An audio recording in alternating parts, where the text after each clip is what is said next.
So let's pretty much hop into the video. This full disclosure. This is my opinion, but it is not a factless, or it is not a baseless opinion. Sorry. This is my opinion because I've talked to various company owners. When you start going to business meetings and meeting with other I'm not the owner of the company, but when you start meeting with a lot of owners of companies and they all start telling you the same thing, you can make an educated opinion on it, right? So just keep that in mind. This is not me saying it on an employee level. It is also me saying it on a owner's standpoint, because a lot of owners have told me this.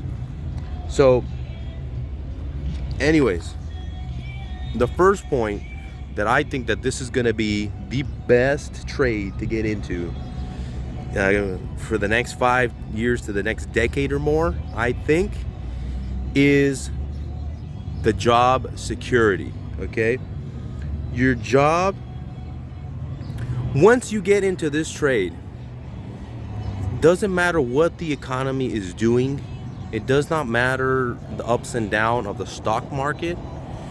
Global shortages will impact you, but they have impacted us, but not enough to stop us a single day of working. Okay, now that can change, but I started doing this trade in Phoenix, Arizona in 2012. So that was a decade ago.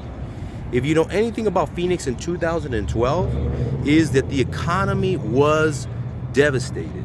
Okay, you could buy a house in 2012 for 80 grand that right now is worth $500,000. Okay, that's just facts. So, and we were working like crazy, man. We had a ton of work. And because I was just, young, I was pretty much straight out of high school, I would ask the guys like, hey, how is this, bad economy affecting you guys? And they all told me the same thing. They're like, we don't even notice it. A lot of HVAC guys bought multiple houses that I personally know in the 2010, 2012 crash. So it doesn't really matter what the economy is doing, okay? Because people will pay you what they need to pay you to fix their air conditioner or to fix their heater, because they don't want to. It's like impossible to sleep out here without AC in the summer. If we didn't have ACs, I mean, it would be like impossible to live out here, I think. I mean, maybe if we were in the 1800s, I get that, but it would be almost impossible to live out here with today's standards of living, under this extreme heat. And even some people are cold, or even businesses that have, thousands of dollars invested in groceries or in meat or, foods. They're not going to let that go because the economy's bad. They're going to pay you what they need to pay you. So it doesn't really matter. Okay, the second thing is the wages. Okay, the wages right now are at an all-time high for HVAC guys. Because in my opinion, and again, it's just not my opinion, I know business owners who run plumbing businesses, electricians, and a lot of them recognize that HVAC is very, very strenuous, and it's very, very physically demanding, and you work sometimes in very poor conditions. So you spend a lot of time in attics, you spend a lot of time in tight places, you spend a lot of time in the heat, whether you're fixing a system on the rooftop or on the side of a house. You're never going to fix these things when it's 100 or when it's 80 degrees, 70 degrees out.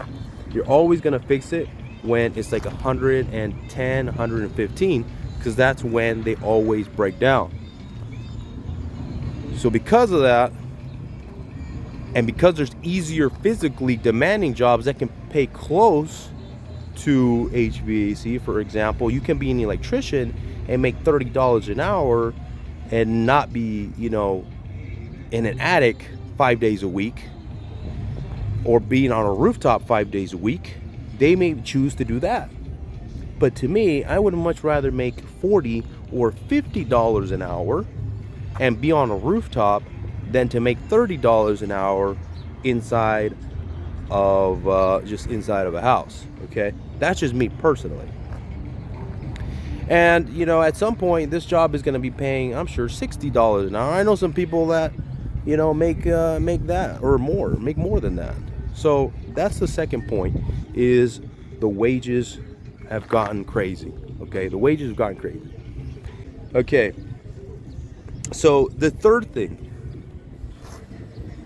reason why is this is going to be even, an even better trade, is that the systems are advancing significantly. Okay, we live in a time period right now where I see a primitive single stage air conditioner still that hasn't changed in the last 50 years, where it kicks on and it shuts off, and that's it.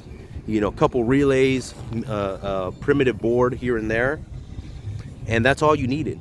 Okay, horrible for efficiency, horrible for dehumidification, horrible for comfort, but they worked. Okay, I lived in this time period that now the two-stage came out, the two-speed came out, right? Where now you didn't have just the one speed, but you have the two speeds. Again, now we're in a time period where now variable speeds are a big thing. Variable speeds is not even remotely close to the amount of technology that a one speed or even a two speed have. A variable speed is just a whole, it's like going from, I don't even know, man. It's going from, being a, I don't even know how to explain it. I would want to say it's like working on a mechanic from the 1950s to the year present day. I would compare it to that. It's just, amazing the amount of technology inside of them. With that, you're going to need qualified, trained, professional,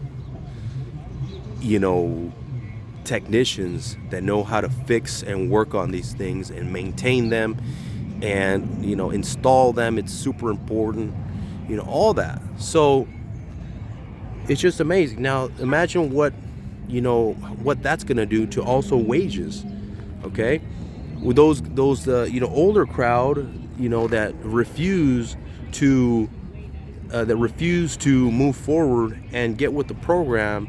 Those older guys who are close to retirement, they may not even care about getting into variable speed systems because they're so close to retirement. So that's going to create an even bigger demand for people. Okay, so that's pretty much it, y'all.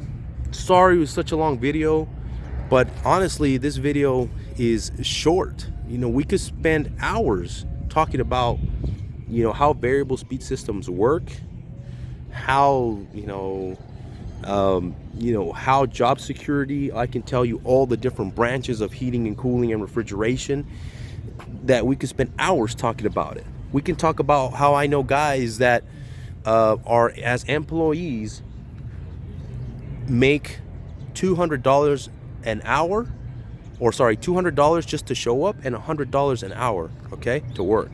We can talk about that stuff, but I just don't have the time right now, and I don't want to put that all in one video. If you guys like this, comment and subscribe, please. It helps. And if there's a specific topic you want to talk about that you want for me to spend 20-30 minutes on, let me know. Put it in the comment section. And then one thing I'm going to throw in there also, refrigerants are about to change. Okay, what's going to happen with that? What's that going to do to specialization of technicians? But that's a whole different other subject again. All right, y'all. Anyways, that's it. Thank you for watching. Like and subscribe, and we will see you on the next one. Peace out.